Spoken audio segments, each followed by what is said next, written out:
চিচিঙ্গা পছন্দ করো না যারা, বা চিচিঙ্গা একদম খেতে চাও না, তাদেরকে বলছি একবার এই রেসিপিটা খেয়ে দেখো, খেতে ইচ্ছে করবে বারবার। আজকে আমি বানাতে চলেছি ডিম পোস্ত চিচিঙ্গা। এটা কিন্তু ভাত, রুটি, পরোটা সব কিছুর সাথেই দুর্দান্ত যায়।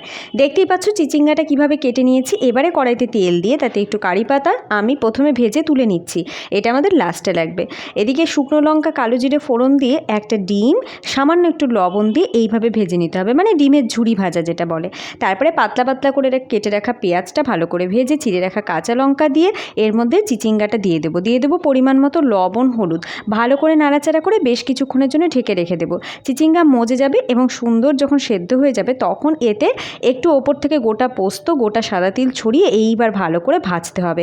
এরকম লাল লাল করে ভাজা হয়ে গেলে নামানোর পরে ওই ভেজে রাখা কারি পাতাটা ওপর থেকে ছড়িয়ে দাও। গরম গরম ভাত, রুটি, পরোটার সাথে একবার সার্ভ করে দেখো, দুর্দান্ত লাগবে। রেসিপি ভালো লাগলে সাবস্ক্রাইব করে ভিডিও লাইক শেয়ার করে সঙ্গে থেকো।